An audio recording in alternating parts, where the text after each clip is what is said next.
Ada penggalan doa yang nyaris tak pernah kita lewatkan setiap selesai sholat. Rabbana hablana min azwajina wa dzurriyyatina qurrata a'yun.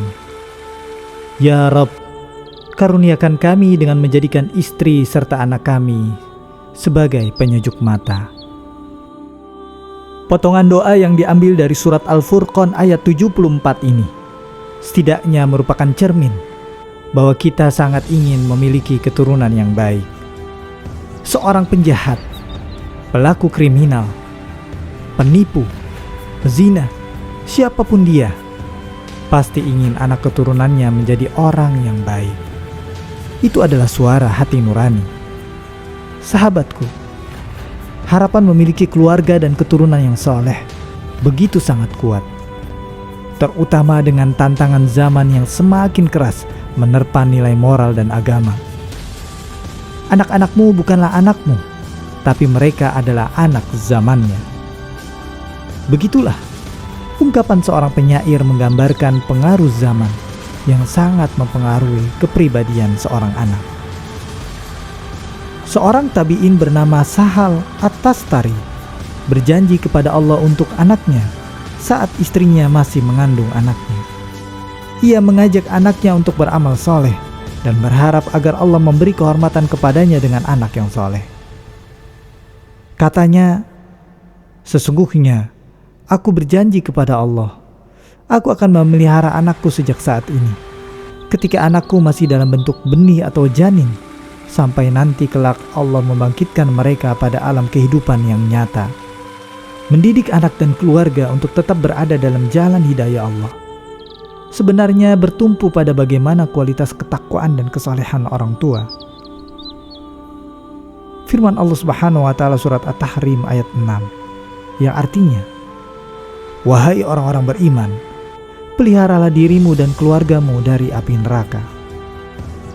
Firman Allah surat At-Tahrim ayat 6 yang artinya, wahai orang-orang yang beriman, peliharalah dirimu dan keluargamu dari api neraka, menyebutkan pemeliharaan itu berawal dari pemeliharaan terhadap diri sendiri atau pihak orang tua. Setelah itu, barulah pemeliharaan itu diarahkan pada sanak keluarga. Kesolehan orang tua juga ternyata memiliki akibat pada kebaikan keturunannya. Lihatlah jawaban Nabi Khidir ketika Nabi Musa alaihissalam bertanya, kenapa ia menolak mengambil upah memperbaiki sebuah rumah yang hampir runtuh? Jawaban Khidir adalah, kana abuhuma salihan, adalah orang tua mereka itu orang soleh. Sahabatku, ketahuilah bahwa ada korelasi antara sikap kita kepada orang tua dengan sikap anak kita kepada kita. Rasulullah SAW pernah bersabda, sesungguhnya Allah memiliki hamba yang ia tidak akan berbicara kepada mereka di hari kiamat, tidak akan mensucikan mereka, dan tidak akan melihat mereka. Sahabat bertanya, siapakah mereka itu ya Rasulullah?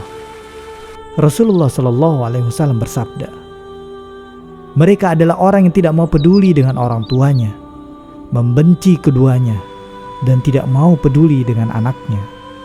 Hadis riwayat Ahmad dan Tabrani. Dari hadis ini, kita mengetahui bahwa kebaikan kita pada orang tua juga punya hubungan dengan sikap baik anak kita kepada kita sendiri. Pelajaran paling sederhana dari hal ini adalah nasihat dari Rasulullah SAW yang berbunyi, berbaktilah kalian pada orang tua kalian, niscaya anak keturunan kalian akan berbakti kepada kalian. Hadis riwayat Tabrani. Memperbaiki hubungan dengan orang tua menjadi sebab tidak langsung ketaatan dan kesolehan anak. Ini adalah sunnah ilahiyah, ketetapan ilahi. Ibnu Hajar menyebutkan di dalam Al-Ishabah bahwa Rasulullah SAW bersabda, aku masuk surga dan aku mendengar seseorang yang membaca Al-Quran. Aku berkata, suara siapa ini?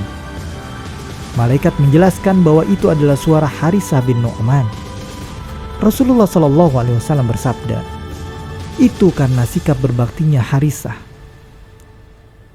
Dalam riwayat Ahmad disebutkan bahwa Harisah adalah pemuda yang paling berbakti pada ibunya. Sahabatku, semoga Allah mengaruniakan kekuatan pada kita untuk memikul tanggung jawab yang mulia ini. Dan mari kita kembali mengingat kisah tentang seorang pemuda di zaman Nabiullah Muhammad SAW yang saat itu dalam kondisi sekarat. Rasulullah membimbingnya mengatakan la ilaha illallah, tapi pemuda itu tidak bisa mengatakannya.